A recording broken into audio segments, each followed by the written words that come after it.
Hello, this is Mrs. Garple again, and in this video I'm going to show you how you can find the value of the correlation coefficient of data as well as the equation for the linear regression line, also known as the line of best fit.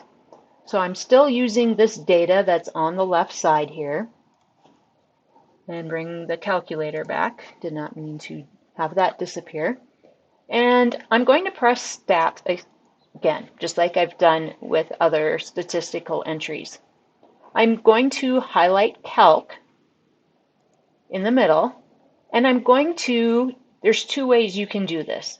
You can arrow down, and when you look next to the 7, it's showing that there's more, so I'm going to arrow down once more to number 8, linear regression a plus bx. You could also just press the number 8 on your calculator and it would bring up this window. You want the X list to be list 1 since we're doing it for this data. So I'm going to press second and then 1 because that's where I see list 1. And this has been changed to list 1. The Y list will be list 2, and you can either arrow down or press enter till you get to that calculate, and then we press enter, we get information that looks like this. The R value, that last value, is our correlation coefficient. So for this particular set of data, I'm going to write the first 3 numbers of that correlation coefficient, that 0.886, but notice it has a negative sign in front. Make sure you're looking carefully because it would be easy to get missed. So our correlation coefficient is a negative 0.886. I'm going to write that off to the side here.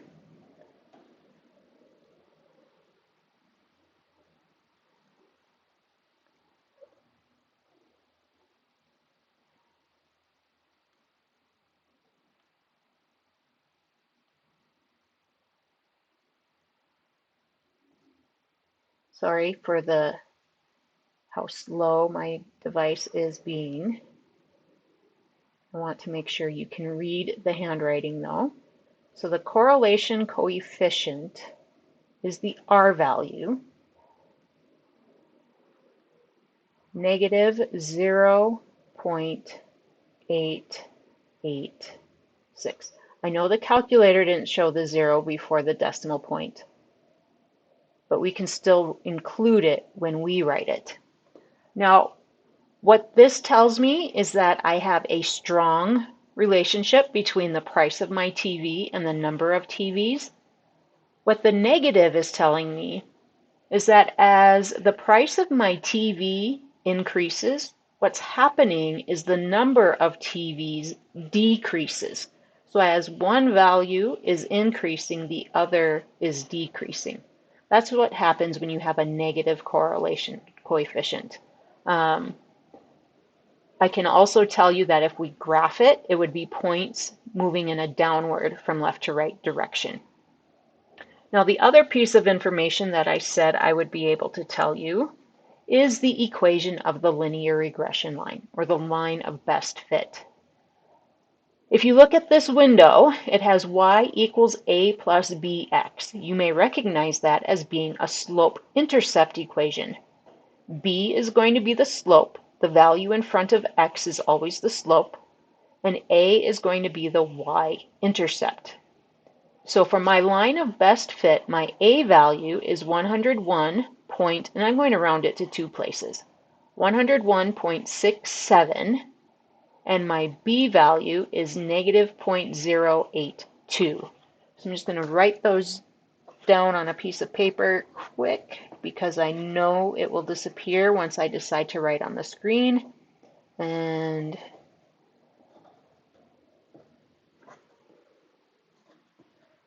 I want to make sure that I have them. So when I write the equation for the linear regression line,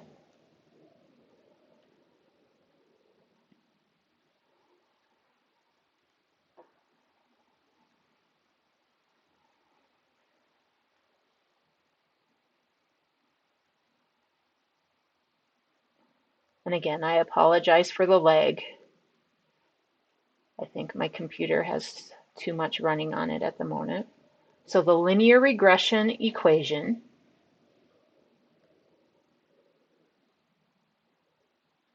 is going to be y equals, the a value was 101.67.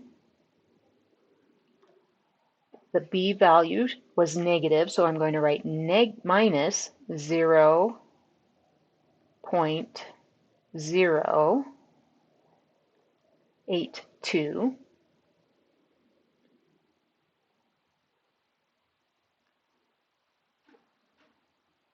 x.